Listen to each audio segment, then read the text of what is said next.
The grease was already popping when she reached for the flour. You could hear cast iron from the hallway, that low sizzle that meant dinner was close and nobody better be late.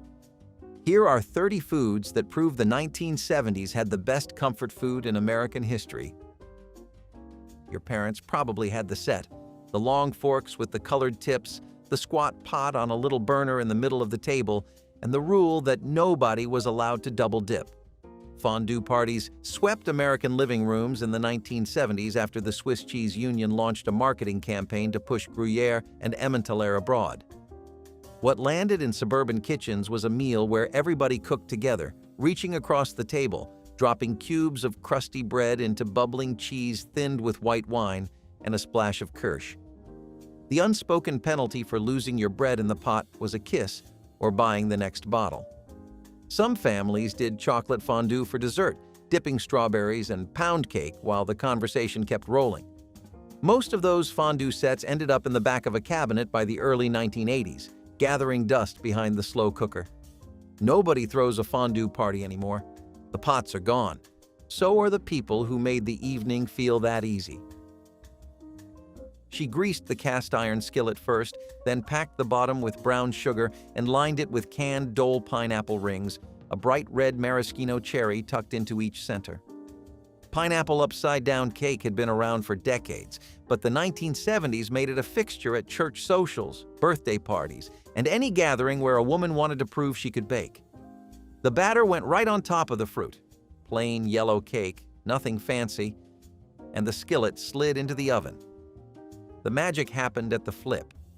That caramelized sugar pulled away from the pan in a sticky golden sheet, and the pineapple rings sat on top like little crowns. A box of cake mix, a can of fruit, and brown sugar from the mason jar on the counter. The whole thing cost next to nothing.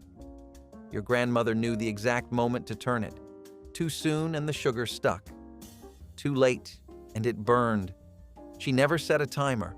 When she stopped making it, nobody else could get the flip right. You built it the night before. That was the rule. 7-layer salad showed up at every potluck and covered dish supper from about 1972 onward, always in a clear glass bowl so you could see every stripe: iceberg lettuce on the bottom, then frozen peas, diced celery, chopped onion, hard-boiled eggs, shredded cheddar, and crumbled bacon across the top. The dressing was the secret weapon. A thick coat of mayonnaise, sometimes sweetened with a spoonful of sugar, spread edge to edge like mortar. That mayo layer kept the air out and the crunch in. Every family had a variation. Some added water chestnuts for an unexpected snap. Others swore by Miracle Whip instead of Hellmann's and would argue about it until somebody changed the subject. The woman who brought it to the church supper carried it with both hands, walking slow because she knew that bowl was the first thing people reached for. The pop of hot oil told you dinner was close. Salmon croquettes came together fast. A can of pink salmon drained and flaked with a fork, mixed with crushed saltine crackers, an egg, and whatever else she felt like adding. In the South, families ate them once a month, usually on a Friday, alongside soup beans and cornbread.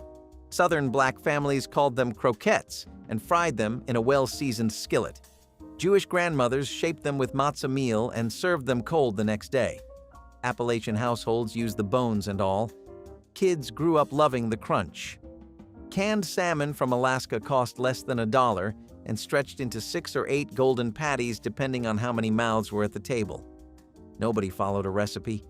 You watched, you learned, and when the color looked right, you flipped. She could tell by the sound of the oil whether the pan was ready. That ear, that instinct, it vanished when she did. If the croquettes fed the family on a weeknight, this fed the holiday table in 5 minutes flat. Watergate salad had nothing to do with politics and everything to do with the fact that Kraft released pistachio pudding mix in 1975. Somebody figured out you could stir it into crushed pineapple, miniature marshmallows, and Cool Whip and call it done. Kraft originally named it Pistachio Pineapple Delight, but after a Chicago food editor renamed it during the scandal, the company never fought it. The dish spread through church cookbooks and junior league collections faster than any casserole that decade.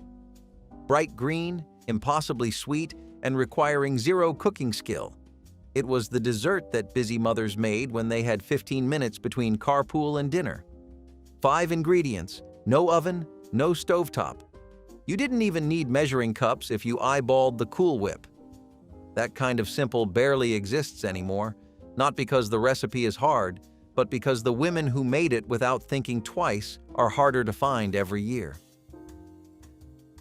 In the late 1970s, Betty Crocker printed a recipe on the back of the biscuit box that changed weeknight dinners for a generation. You browned a pound of ground beef with onions, spread it in a greased pie plate, poured a mixture of biscuit, milk, and eggs over the top, covered it with shredded cheddar, and walked away. 40 minutes later, the batter had separated and formed a soft crust around a filling that tasted exactly like a cheeseburger. The name was The Hook. Impossible, because nobody believed a pie could make its own crust until they saw it happen. Betty Crocker launched an entire series after that. Taco, coconut, chicken pot pie, all built on the same trick. The cheeseburger version stayed the favorite because it cost under $3 and made kids eat dinner without complaint. The recipe got passed around on index cards, handwritten by women who never credited the box it came from. Nobody believed it until they tried one. Equal parts grape jelly and chili sauce, sometimes Heinz, sometimes homemade, poured over browned meatballs and left in a slow cooker until the house smelled like something between a barbecue and a candy shop. Grape jelly meatballs were the dish people laughed at and then went back for thirds. The sugar in the jelly caramelized against the spice in the chili sauce, creating a glaze that clung to each meatball like varnish. Allspice and nutmeg in the meat gave them warmth that straight beef never had. They showed up at every party, open house, and Super Bowl Sunday, always in a slow cooker set to warm, always with a cup of toothpicks on the side. The women who made them never apologized for the recipe. They watched the skeptics take one bite, raise an eyebrow, and reach for another. You either trusted the grape jelly or you didn't. The ones who trusted it never went back. The smell hit you before you opened the door. Tomatoes, garlic, and something herbal you couldn't name until years later when someone told you it was dried oregano. Chicken cacciatore meant hunter-style cooking, borrowed from Italian kitchens and adapted by Italian-American families who kept it alive on weeknights across the 1970s. Bone-in chicken browned in a heavy Dutch oven, then buried under canned tomatoes, sliced peppers, mushrooms, and a pour of cheap red wine your father kept under the sink. The dish simmered 2 hours while homework got done, and the table was set. By the time it reached your plate, the chicken fell off the bone and the sauce was thick enough to soak through a pile of egg noodles without running. Your mother served it with crusty bread for mopping. She never timed it. She lifted the lid, pressed the thigh with a wooden spoon, and knew. You can buy cacciatore sauce in a jar now. It doesn't taste like hers. 6 peppers lined up in a baking dish like edible bowls. Green, sometimes red if they were on sale, hollowed out, blanched just enough to soften, and packed with a mixture of ground beef, cooked rice, diced onion, and tomato sauce. Stuffed bell peppers looked like you'd spent an hour, but really took 20 minutes of assembly and 45 in the oven. The smart cooks used leftover meatloaf mix, stretching one recipe into 2 meals without anyone catching on. A cap of shredded cheddar went on in the last 10 minutes, just enough time to melt and bubble into a golden seal. The pepper was the bowl, the filling was the meal, and the sauce pooling at the bottom became the gravy. In the 1970s, a bag of peppers cost less than $1, and 1 pound of beef stretched across all 6. She chose the peppers by weight. The heaviest ones had the thickest walls and held together in the oven. That kind of shopping instinct came from feeding a family on $40 a week. The whole point was hiding the broccoli. Velveeta melted into a thick orange blanket that coated every grain of rice and every floret of frozen broccoli until the vegetable disappeared beneath the cheese. Mothers in the 1970s mixed a block of Velveeta, sometimes cheese whiz when the budget was tight, with cream of mushroom soup, folded in cooked rice and thawed broccoli, and baked it until the edges bubbled. The kids who swore they hated broccoli ate it without noticing. Processed cheese and canned soup turned a vegetable that children pushed around their plates into something they asked for by name. The casserole traveled well, which made it a potluck regular. You could double it, bake it in a 9x13, and carry it across the parking lot still warm under aluminum foil. Frozen broccoli was essential. It softened in the oven without turning to mush the way fresh sometimes did. The women who made it never called it a recipe. They called it Tuesday. If the broccoli casserole fed the kids, King Ranch chicken fed the whole county. It showed up in Texas community cookbooks in the late 1950s and swept through junior league collections and church potlucks by the 70s, even though it had nothing to do with the famous King Ranch, a cattle operation bigger than Rhode Island that never claimed the dish and never would, partly because a beef ranch claiming a chicken casserole made no sense. The recipe layered torn corn tortillas with shredded chicken, Rotel tomatoes, cream of chicken soup, cream of mushroom soup, and enough cheese to hold it together. Some food historians believe it was an Americanized version of chilaquiles, adapted by cooks who had canned goods, but not a Mexican grocery.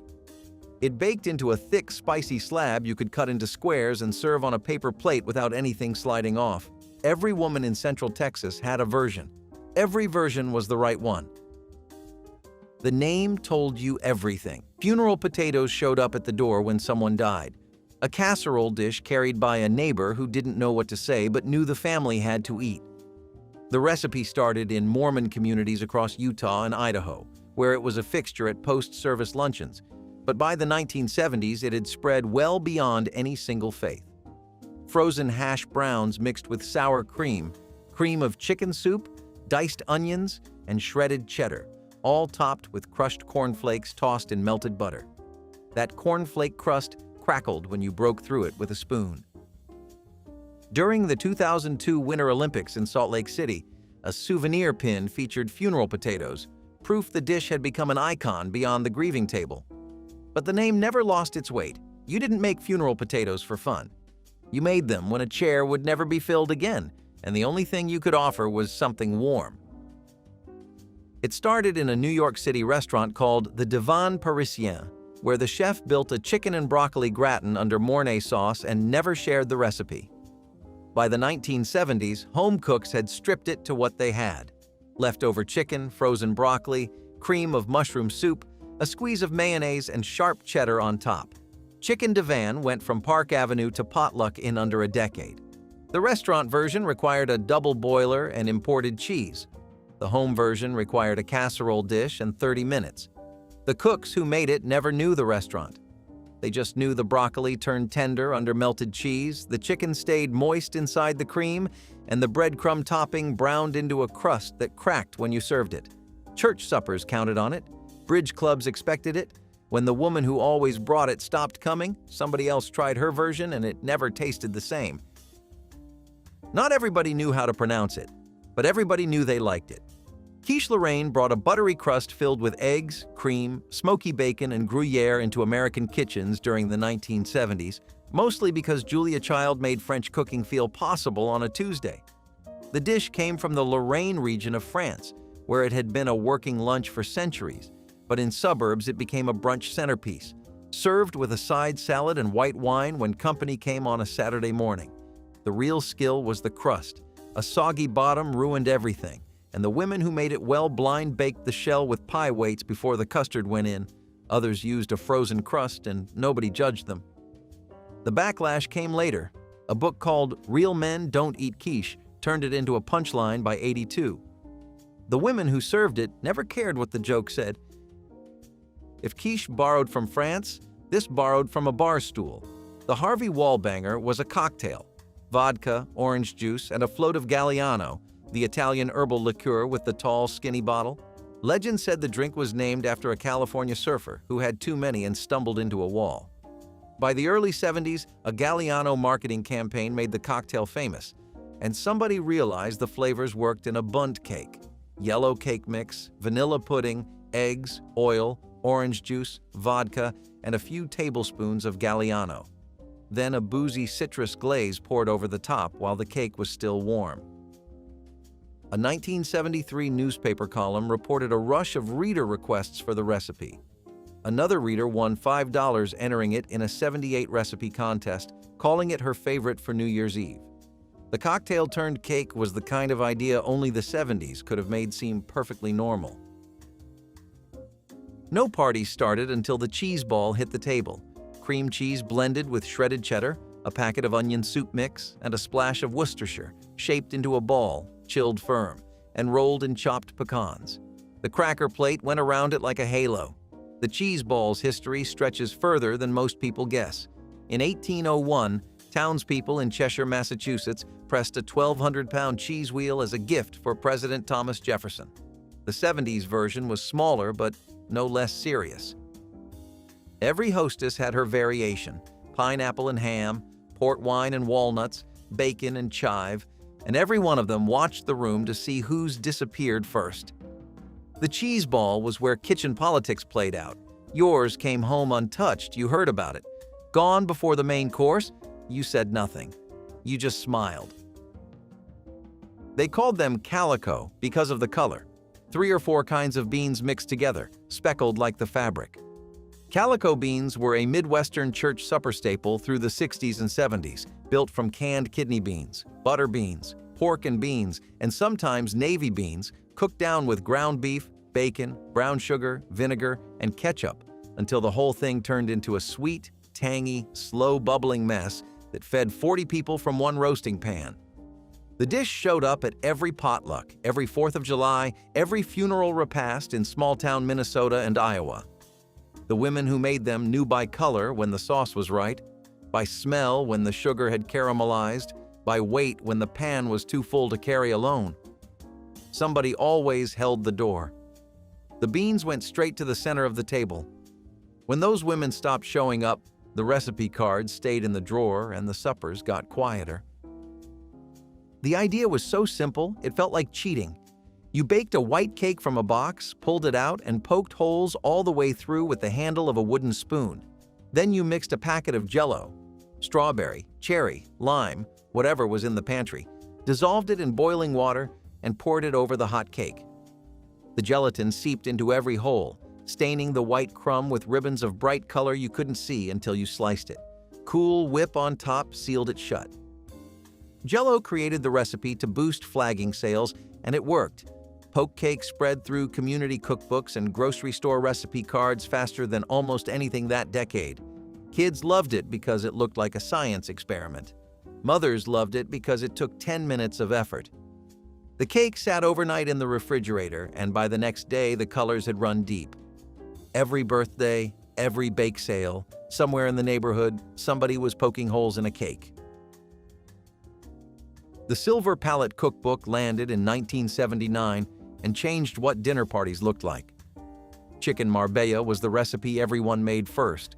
Bone-in chicken marinated overnight in olive oil, red wine vinegar, garlic, oregano, dried prunes, green olives, and capers. Then roasted with brown sugar until the skin turned dark and the kitchen smelled like the Mediterranean had moved to the suburbs. Prunes and olives on the same plate seemed reckless to anyone who hadn't tried it. But the sweet, tart, salty balance worked. Julie Rosso and Sheila Lukens had run the Silver Palette Gourmet shop in Manhattan, and their book introduced home cooks to ingredients that had been hard to find: capers, balsamic vinegar, fresh herbs by the bunch. If you owned that cookbook, you were serious about dinner. If you made the marbella, you were serious about impressing people. The book sold millions, but this was the page with the stains. If chicken marbella impressed the guests, turkey tetrazzini fed the family the week after Thanksgiving. Named for opera star Luisa Tetrazzini, the dish started in early 1900s hotel dining rooms as a buttery pasta bake with mushrooms, sherry, and parmesan. By the 70s, it had become the ultimate leftover makeover: shredded turkey folded into boxed spaghetti, cream of mushroom soup, a splash of white wine, and enough cheese to hold it together under a golden crust. The opera star would not have recognized it. That was the point. The 70s took fancy originals and made them functional. The turkey nobody wanted on Friday became the dish everyone asked for Saturday.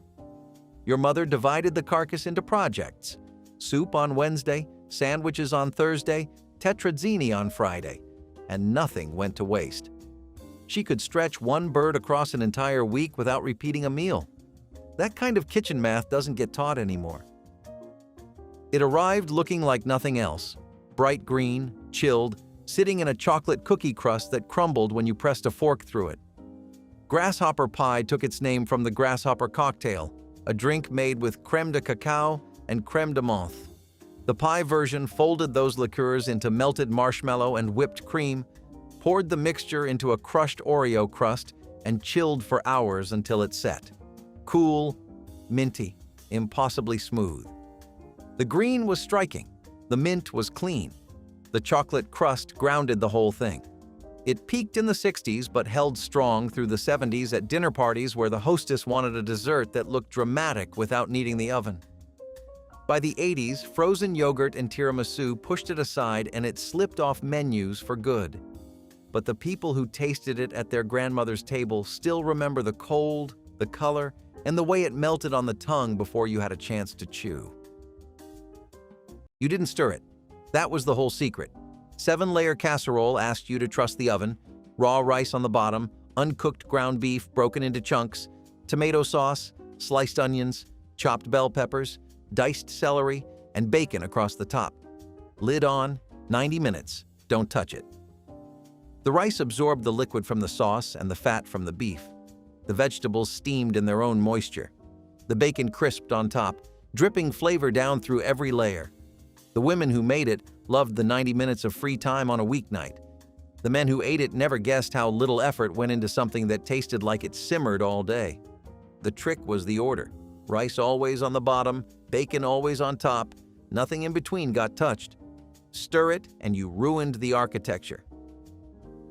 Patience was the only ingredient that couldn't come from a can.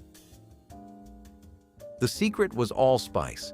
Swedish meatballs had been around for generations, but the 1970s made them a buffet staple after smorgasbord restaurants brought Scandinavian flavors into the mainstream. The meatballs were small, no bigger than a walnut, rolled from ground beef and pork seasoned with allspice, nutmeg, and grated onion, browned in butter until the outside crisped. The gravy was the draw, pan drippings, beef broth, and a heavy pour of sour cream stirred until the sauce turned pale and silky. Served over egg noodles or alongside mashed potatoes, they made the whole house go quiet while people ate.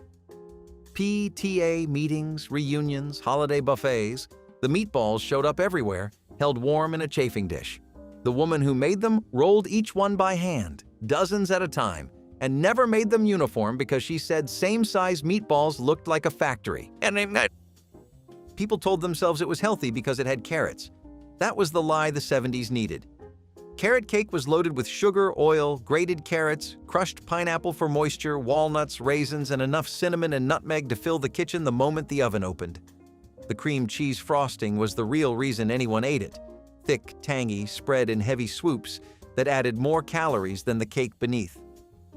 The health argument started in the late 60s, when natural food movements made anything with a vegetable in the name sound virtuous. By the mid-70s, carrot cake had gone from a curiosity to the most requested dessert at bakeries across the country. The vegetables disappeared into the batter. The sugar didn't. Nobody cared. A carrot cake sitting on the counter meant somebody had spent the afternoon baking for people they loved. The frosting was the same, cream cheese, thick and tangy. But everything under it was different. Hummingbird cake combined mashed bananas, crushed pineapple, chopped pecans, and cinnamon into a batter so moist it barely held together, then layered it 3 tiers high with frosting between each one. Southern Living published the recipe in 1978, and it became the most requested recipe in the magazine's history. The original came from Mrs. L.H. Wiggins of Greensboro, North Carolina, and the name had no clear origin. Some said hummingbirds were drawn to the sweetness. Others said the cake made you hum. Nobody remembers why, and it doesn't matter. What mattered was the weight of it when you carried it to the table, and the silence that followed the first bite. The women who made it didn't need the magazine. They'd been baking something close for years. The magazine just gave the world a name for what their kitchens already knew. The meringue was on fire. That was the whole point. Baked Alaska was the dinner party showstopper. A dome of ice cream on sponge cake sealed inside meringue, and sent into a screaming hot oven just long enough for the peaks to brown without melting what was underneath. Meringue insulates, it traps cold the way a down jacket holds warmth, but the presentation was pure theater. Some hosts lit the top with rum for a tableside flame that made guests lean back in their chairs. The dessert required timing most cooks didn't have. You couldn't leave it, couldn't look away. The window between golden brown and ruined was 90 seconds, and the women who pulled it off earned a reputation that followed them for years. When the dinner parties faded and the china went back in the cabinet, baked Alaska went with them. Nobody made it at home anymore. The occasion it required stopped existing. Before the casseroles came out, there was the relish tray. Celery stalks stuffed with pimento cheese or cream cheese mixed with chopped olives sat on a glass dish alongside carrot sticks, radish roses, and black olives that kids stole with their fingers. Celery boats were the appetizer nobody called an appetizer, just there, the way bread was there, part of a meal that started slow and built toward the main event. The pimento cheese was the work, sharp cheddar grated by hand, mixed with diced pimentos from a small jar, bound with mayonnaise and cayenne. Some women piped it with a pastry bag, others used a butter knife and didn't worry about how it looked. A dusting of paprika on top was the universal signal that something was meant to look fancy. The relish tray faded when appetizers got complicated. Nobody fills celery anymore. The dish that asked for nothing but patience and a steady hand slipped off the table without anyone noticing. She put it in the oven and walked away. That was the beauty of it. Chicken and rice casserole cooked itself. A layer of raw rice, chicken pieces on top, cream of mushroom soup mixed with water poured over everything, the lid sealed tight. 90 minutes later, the rice was fluffy, the chicken fell apart, and the soup had turned into gravy pooling between the grain and the bone. 1 chicken, 1 cup of rice, 1 can of soup. 3 ingredients and the patience to leave the oven alone. Mothers made it on the nights when there was too much to do and not enough time to stand at the stove. The oven worked while she folded laundry, helped with homework, and packed lunches for tomorrow. That casserole was never about the food. It was about the woman who found a way to feed her family on a night when she had nothing left to give except what the oven could do for her. You pressed cooked spaghetti into a buttered pie plate like a crust, mixed it with beaten eggs and Parmesan to hold, then filled the center with ricotta, meat sauce, and mozzarella before it went into the oven. Spaghetti pie came out golden on the bottom, bubbling on top, and sliced into wedges, which is exactly what made kids love it. The same noodles they ate twice a week suddenly looked different, tasted different, felt different on the plate. Mothers running out of ways to make a box of spaghetti interesting found a trick that worked every time. The recipe spread through women's magazines and community cookbooks in the late 70s, always with small variations: zucchini in some, cottage cheese when ricotta was too expensive. The crust held if you let it cool. Cut too early and it fell apart. She always knew when to wait. She always knew. The cherries soaked in kirsch overnight. That was how you knew it was real. Black Forest cake came from the Black Forest region of Germany, where sour cherries and cherry brandy had been paired with chocolate for over a century. It arrived in American kitchens in the 70s, landing at birthdays and anniversaries where the woman of the house wanted to build something extraordinary from scratch. 3 layers of chocolate sponge, each brushed with kirsch syrup until almost too moist to stack. Whipped cream, real, not from a tub, spread thick between layers and across the top.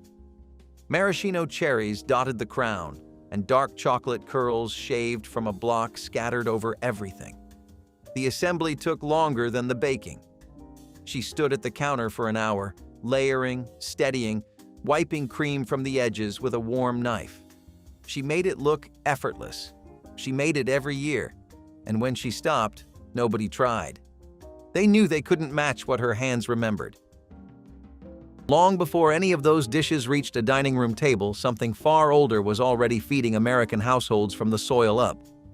Succotash came from the Narragansett word mzikquatash, boiled corn kernels, and it carried centuries of indigenous wisdom in every pot. Lima beans simmered with corn created a complete protein, a fact that native communities understood long before any nutritionist put a name to it. European settlers learned the combination and carried it through colonial winters, when the two ingredients together sustained a household through months of frozen ground. You cooked it slow with butter and salt, sometimes a little onion, and served it at nearly every supper table from New England to the Deep South through the 1950s. As fresh vegetables became available year-round in supermarkets, nobody needed the combination anymore. The dish that taught settlers how to survive slipped off the American plate without anyone noticing. If you were going on over to your grandparents for a casual Christmas or Thanksgiving visit, you may have been surprised to find that the dinner table was anything but casual, with delicacies like squash casserole. Creamy, crunchy, and filled with cheddar cheese and crackers, it is an all-time favorite that has been a staple of holidays and birthdays in many households. It was more popular to correctly reflect past tense in the 20th century, which explains why you would usually only find your grandparents making it, and back then, it would be very common to have this at potlucks. Some households still have it at theirs, but the trend has taken a bit of nosedive with the cracker and cheese combo taking a bit of a backseat. That only goes for if you are ordering a squash casserole from a restaurant though, because from the hands of any American granny, it was a dish impossible to resist. Let's skip forward 30 years from the 1920s to the 1950s, where tomato aspic was the reigning comfort dish. For this to make sense, you might need a little bit of history first, because your first thought will be, well, gelatin is not that good. Set your imagination to a post-World War II America where convenience foods were creeping up in popularity. Now, put yourself in the shoes of most people who wanted packaged food that was easy to make or buy and put a smile on your face. Enter tomato aspic. It is the answer every American did not know they needed. Tomato aspic was a flavorful gelatin dish that made eating tomatoes exciting, so it is really no wonder why people were fond of the item. Despite being a memory now, we are sure your grandparents will remember seeing this at stores. Nobody called it dinner. Nobody put it on a menu. But in kitchens across the South and Appalachia from the 1920s through the 60s, cornbread crumbled into a glass of cold buttermilk was the meal that ended more days than any roast or casserole ever did. You baked the cornbread in a cast-iron skillet, greased with lard until the edges came out almost black and crisp, and when it cooled enough to handle, you broke it apart with your hands, dropped the pieces into a tall glass, and poured buttermilk over the top. You ate it with a spoon, standing at the counter or sitting on the porch in the dark. The tang of the buttermilk cut through the sweet grit of the cornmeal, and it filled you up enough to sleep. Your grandfather never talked about it. It was just what you ate when the day was done. That glass of cornbread and milk was a conversation between a man and his hunger, and nobody else was invited. Beef stew is a nostalgic childhood dish nobody can go without. Fresh pearl onions and a broth made out of the beef stock were the tricks to an unbeatable stew that is sorely missed every time you eat one that is not your grandma's. The modern-day beef stew involves an entire list of 10 ingredients for better readability that feels more like an overdone broth mixed with a lot of toppings. But that is because beef stews have gone a bit out of fashion unless you are in the South. This is also because beef stews today are usually made with red wine as a base. But the hearty and vigor-filled ones of your childhood were all about keeping it simple with vegetables and a solid cut of beef. One holiday favorite was oyster stew, and we know this might sound a lot more high maintenance than mashed potatoes and some chives, but bear with us. We are not talking about just any watery stew with some half-fresh veggies thrown in. Imagine a thick, rich cream soup with oyster and some basic spices and ingredients like milk and butter. Yeah, you did not have to pull out every stop just to feel like you were sitting at a restaurant. When you were tired and wanted a soup to put some of the youth back in your 20s, oyster stew could be made simply in 20 to 30 minutes and did the job perfectly. People loved the textures as much as the flavors, and it really added to the entire relaxing vibe the stew had going on. Sadly, people look to different broths for their relaxation now as America changed its soup tastes. The sound of that cast-iron skillet being flipped, a dull thud on the counter, a held breath, and then the reveal of golden caramelized pineapple rings with maraschino cherries sitting bright red in each center. Pineapple upside-down cake reached its peak in the 1950s, when canned pineapple became cheap and available on every grocery shelf. You melted butter and brown sugar in the bottom of the skillet, laid the rings down in a careful pattern, tucked a cherry into each hole, and poured the batter over everything. The flip was the moment of truth. Too early, and it stuck. Too late, and the sugar burned black. Your mother's wrist knew the exact second. That cake showed up at potlucks, church fundraisers, and Sunday dinners for 3 solid decades, then quietly stopped appearing in the 1980s, replaced by boxed mixes that did not require cast iron or a steady hand. Pot roasts have been as much a part of the grand scheme of American culture and cuisine as anything else on this dish, and each area, state, and neighborhood has their own ideas of what one should look like. Were you the kind of kid that grew up on beef chuck roast, potatoes, a beefy broth, and carrots in your roast? Maybe you had boneless chuck roast, olive oil, bay leaves, and stuff like that instead. These are just the few variations you can expect to find when it comes to a good, well-done pot roast. The perfect party snack or a great one to pull out for an incredibly large family dinner with the in-laws and extended family, this is one dish that never fails to pull through, especially when a seasoned cook is behind it. Salmon loaf was another dish that went in the same direction as codfish cakes. In today's world, where you cannot have any kind of original experience since everything has already been invented and done apparently, salmon loaf was an interesting invention. Back in eras like the 1920s, there was more ground in the food world that was untrodden. People wanted new ideas, and the simple ones, like mixing foods that already work, went to the kitchen first. Among these combos was the salmon loaf. When you think of this, try to imagine a meatloaf replaced with salmon with cracker crumbs on top. A lot of people who thought a meatloaf tasted too gamey found this to be a perfect fit. Like the shoe you just know is right for you at the store, salmon loaf was a hit for many people. Especially in states like Alaska, known for their salmon, it went a bit out of fashion since people wanted to try out salmon in different dishes. The day after Christmas or Easter, the ham bone went straight into the biggest pot in the kitchen. Ham and bean soup was not a recipe anyone wrote down. It was a rhythm. You covered the bone with water, added dried navy beans that had been soaking since the night before, threw in an onion and whatever else needed using up, and let it simmer for hours while the house filled with a smell so thick you could almost chew it. The collagen from that bone melted into the broth, turning simple beans into something silky and rich. One ham bone could feed a family for 3 or 4 days, adding cornbread on the side to soak up what was left in the bowl. The holiday meal was the celebration, and the soup was the proof that the celebration kept giving. When families stopped buying whole bone-in hams, that soup lost its starting ingredient, and 100 years of post-holiday tradition went quiet. Speaking of how different things were in their time due to the economical strife, one thing that got really popular back when your grandparents were still young was sausage gravy and biscuits. This might seem like an outlandish combo to us today, and we admit it takes a bit of getting used to, but the magic is all in the gravy. Biscuits and gravy are already something Americans have been pretty accustomed to eating, especially in the 20th century, but innovation is one of the finer points of the country, and culinary matters are no exception. People eventually found out that using pork sausage crumbles enriched the gravy and made it irresistible, especially if they were smoked. Usually biscuits like jumbo buttermilk ones make for a great side to the dish, but even the gravy alone was worth eating on its own. Continuing on our potato express train, we have mashed potatoes with sour cream and chives. Mashed potatoes had one problem that very few things, food or otherwise, in history do have, and that was suffering from success. It was too good, the flavor was too great, and it even looked delicious. Eventually, people started to get a little bored of having the same amazing flavor always and wanted to know what more they could do with it. Thus began a very long rabbit hole of adding random ingredients to mashed potatoes, which was a mixed bag, historically speaking.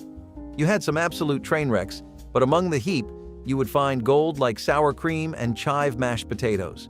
Something that redefined what it meant to have a lazy Sunday or a movie night. Families adored this simple wonder. What it brought to the table was happiness for like $4.50. As America explored the rabbit hole even deeper, it would leave dishes like this behind, which sucks for us. You did not buy dandelion greens. You walked outside and picked them, from the yard, from the park, from the empty lot down the block where nobody cared what you took. Clara Canuchari, who cooked her way through the Depression and later became famous on YouTube in her 90s, said dandelion greens were one of the most reliable foods her family had. Free, nutritious, growing everywhere. Rich in vitamin C and A, plus calcium and potassium. You pulled the roots, tossed the dead leaves, washed the good ones 3 times, and dressed them with whatever fat you had. Bacon drippings if lucky, vinegar and salt if not. The bitter edge of those greens softened when they hit warm fat, and you had a salad that cost nothing. It was the kind of knowledge that separated the hungry from the starving, knowing what grew wild while the grocery shelves sat empty. When the shelves filled back up, Americans started spraying poison on dandelions instead. Southern skillet cornbread has been a beloved memento of the South for many decades to the rest of the nation, but in the area, it is a tradition that goes back all the way to the 18th century. History books tell us that it comes from Native American cuisine, and it makes sense since a lot of Native American cuisine was very cost-effective. It is kind of everything you would want in a home-cooked meal, easy on the wallet, simple ingredients you can find at any nearby store, and little prep time, which means you can get your cravings fulfilled immediately. Plus, most cooks back then were so accustomed to it from a lifetime of making cornbread in these cast iron skillets that they could make it much faster than even an experienced cook. Guess experience counts for something, especially when you have 40 to 50 years of it, right? Half pork and half ground beef, Swedish meatballs were all delicious. Meatballs that were made this way tended to be smaller than typical meatballs people were used to. When Americans hear the word, they think of a couple of big fat balls on a pile of spaghetti. Now we know that Swedish meatballs were smaller, but as a result, they had a denser flavor that lasted much longer. Actually, these tiny cluster bombs of flavor were being made out of 2 kinds of meat. Add an incredibly thick gravy with a potent meatball sauce and a cabinet's worth of spices to the mix. What you had then was a full-blown flavor experience that people could either have as delightful comfort food, if made in a hurry, or an actual exquisite meal. One you could take someone out on a date for or serve to your family happily. Those are now bygone days, unfortunately, as kids today are back to spaghetti and meatballs. She unmolded it onto a plate lined with lettuce leaves, and the whole table went quiet.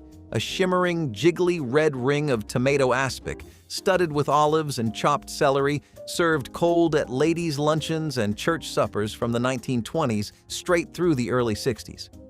The dish had European roots in medieval meat jellies, but American home cooks made it their own with tomato juice, unflavored gelatin, Worcestershire sauce, and celery salt. Jell-O even released a seasoned tomato flavor in the 1960s to make it easier.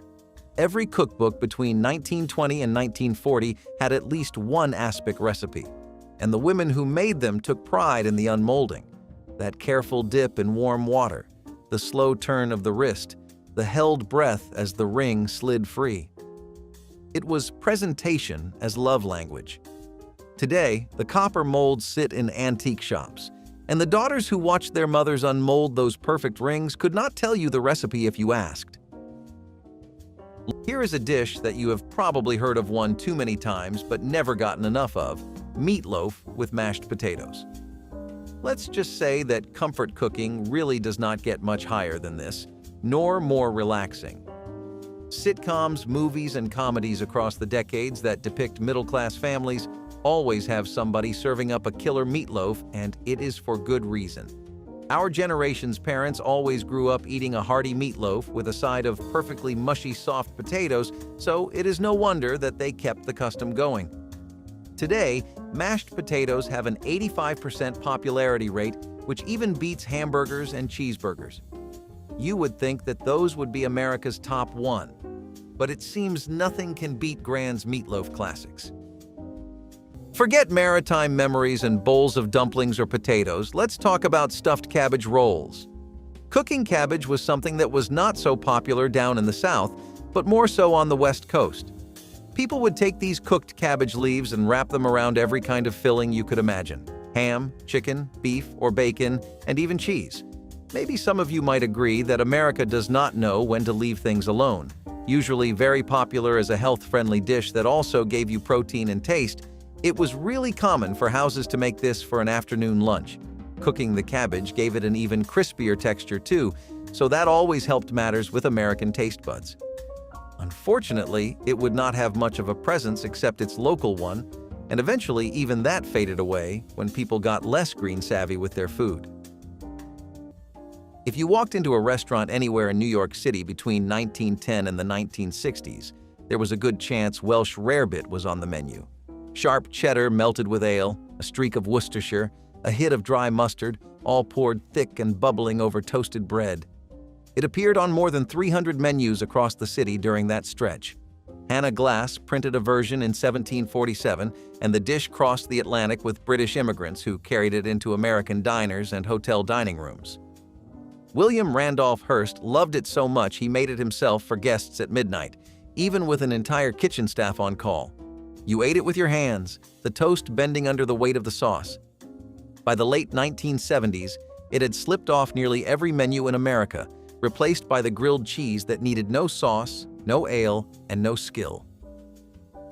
Flaky buttermilk biscuits are all well and good if you buy them as a snack at your local mart, but you have not tried a buttermilk biscuit until you get a veteran baker to make these for you. Who better than family? And what family member is more skilled in baking than your trusty grandmother?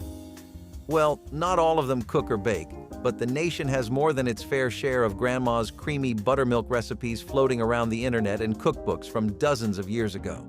Practice always makes perfect, and most home chefs learned that the great secret of an impeccable buttermilk biscuit is to not overmix so that you avoid flat and tough biscuits. These were extremely common as snacks to give to children in the family during holidays and were the perfect pairing for a gift basket. Let's dial it down a bit with some potato dumplings, which we are 90% sure you will love at first sight. There might be a few people who disagree because everyone has their opinions, and using potatoes in dumplings is not exactly normal. When the first wave of German Americans who brought along potato dumplings with them, they were an instant success in the States. Don't you just love it when cultural exchanges like this happen and make the world a tastier place to be? Potato dumplings are just your typical dumplings filled inside with potatoes. You will notice that the best ideas on this list are the ones who are simple enough to appeal to everyone. Maybe that is what comfort food should be?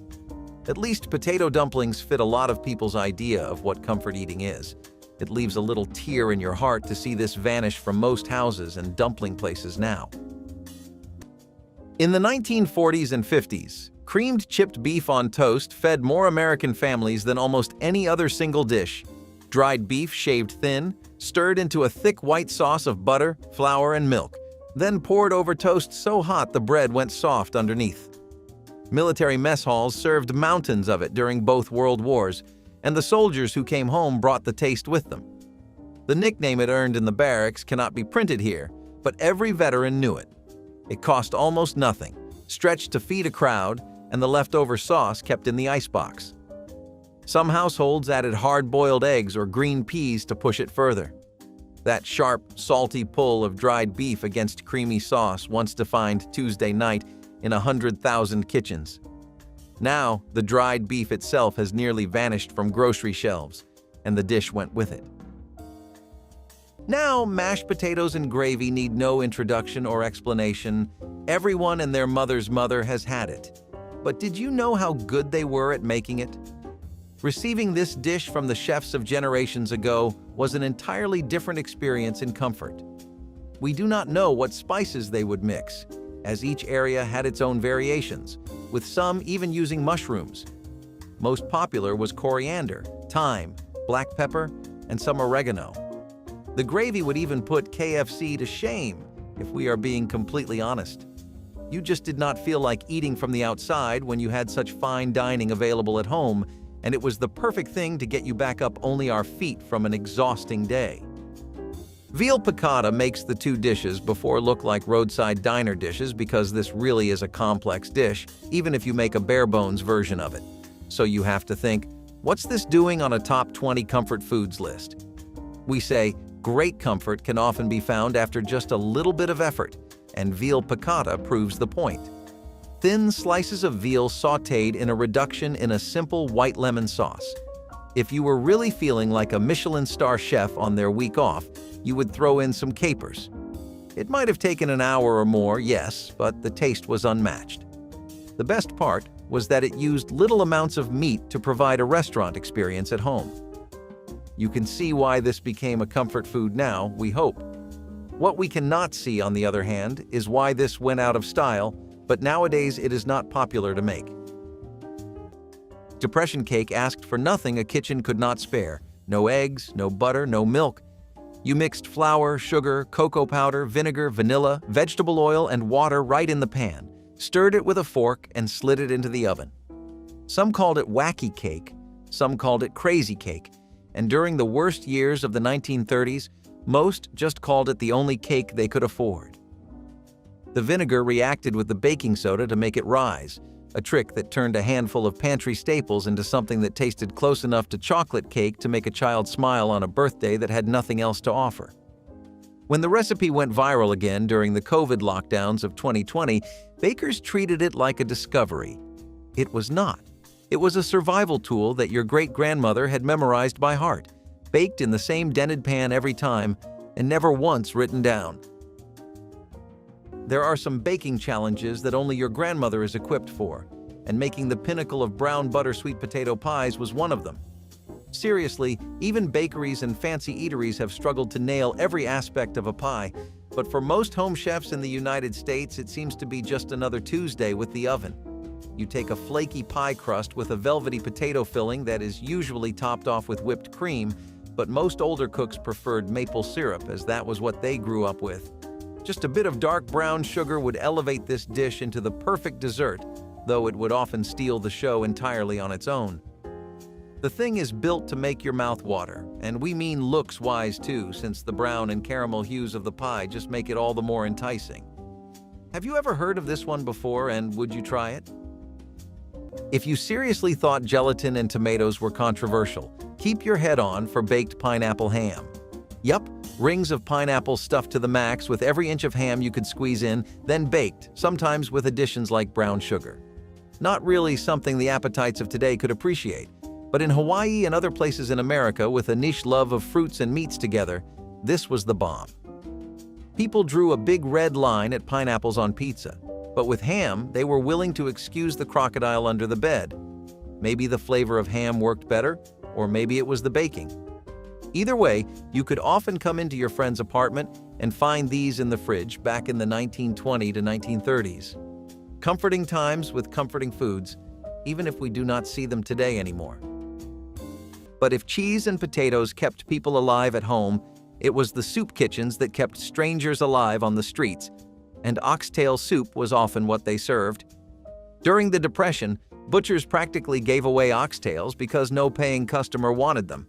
Soup kitchen cooks, including the ones running Al Capone's famous kitchen in Chicago, took those discarded bones and simmered them for hours until the collagen turned the broth velvety, the meat falling apart into dark, rich shreds that tasted nothing like the scraps they started as.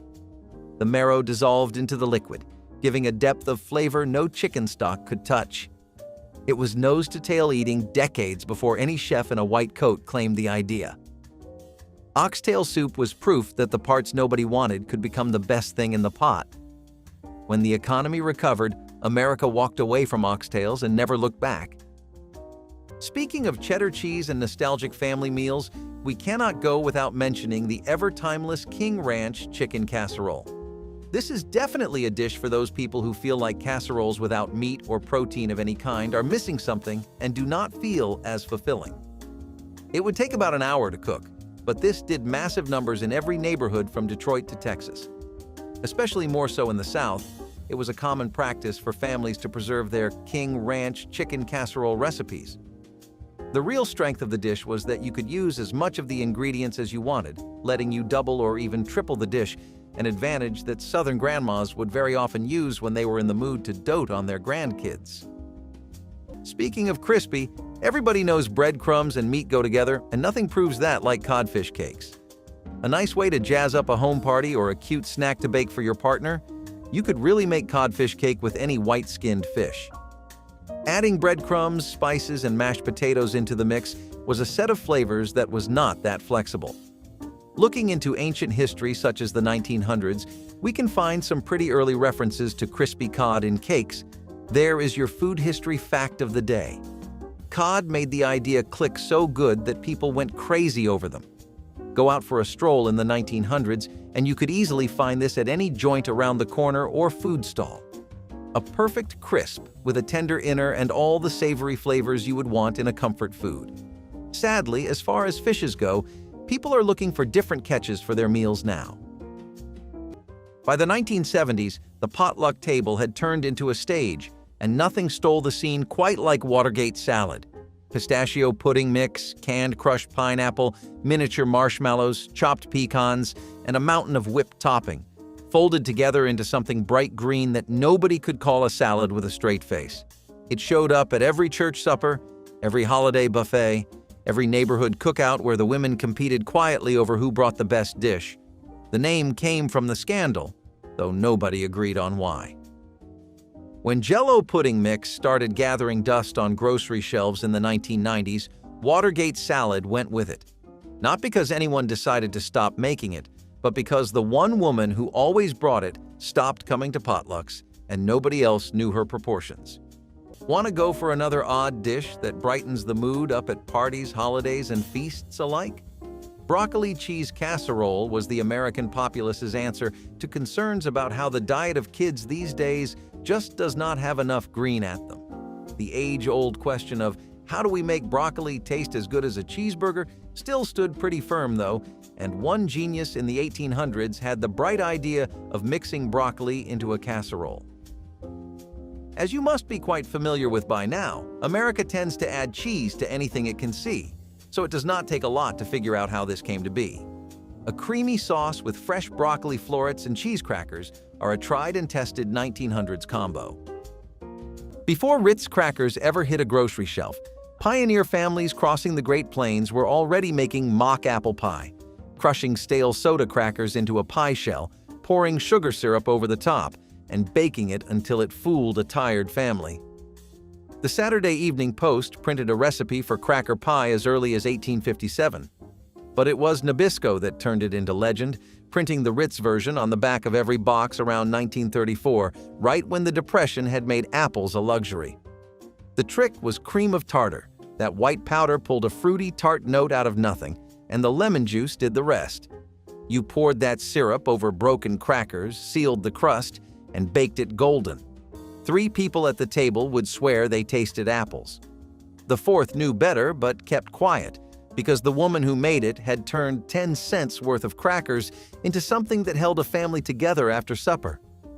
Chicken a la Maryland is a fond memory for many 80s and 90s kids growing up. Perhaps it was so popular that the dish was nationally acclaimed and showed up in just about any cookbook you could find. Maryland chicken was named so because it originated from the humble coast-side state. Down in Maryland, you could go across the entire state and not miss this dish on a single menu. Not exactly an innovative combo, but who cares about being unique when you taste this good? Fried chicken with gravy, usually served with mashed potatoes or coleslaw, was the American dream if you did not have a white picket fence to go home to. People adored the extra kick it brought to the crispy fried chicken, which was already at the top. The United States of America and fried chicken have such a beloved friendship, and amidst the experimentation, this stuck more than the others. Though now you can't find it in Maryland so often, it is definitely up there in childhood memories. Milk toast was the first meal you reached for when the world felt too heavy. Warm bread torn into pieces, soaked in milk that had been heated slow on the stove with a pat of butter and a whisper of cinnamon sugar. By the 1800s, it had earned its place in American kitchens as the thing you made for the sick, the grieving, and the very young. Cookbooks through the 1930s still printed recipes for it, some calling for a thick flour and butter roux stirred into the milk to give it body. Your grandmother never called it a recipe. She called it what you do when somebody needs taking care of. The soft bread dissolved on your tongue, the warm milk settled your stomach, and for a few minutes, everything that was wrong went quiet. Nobody makes milk toast anymore.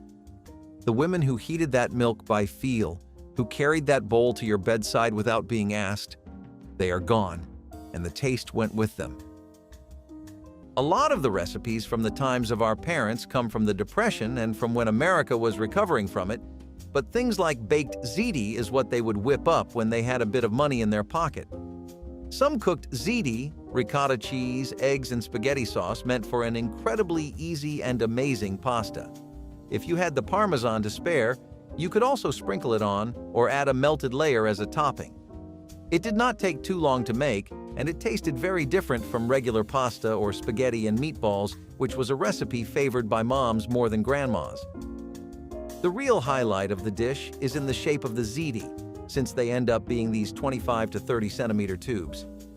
When they turn into soft pasta, they become great for chewing and work really well with the cheese. Grandmas would always spice it up with some beef or duck here and there, though. Rarely do the States and the United Kingdom get along on matters of food, but Welsh rarebit was an international peace treaty that was beloved by many people. Similar to garlic bread, Welsh rarebit was made out of bread which has long been a comfort food across Britain and America. The dish lacks meat, but do not be disheartened as the bread is topped with a cheddar cheese sauce made with various sauces and spices that make it taste otherworldly. Things like Worcestershire sauce and ale add a unique flair to this dish, and people could not deny the flavor. Yes, we all know the memes about British food being bland, but you all know how good American cheeses are, right? All treaties break, and this one did too, as it was not something people made much as burgers got more popular. At that point, people just thought, why not get a burger instead? Those kitchens went quiet one by one. If even one of these brought someone back to your table, share this with them.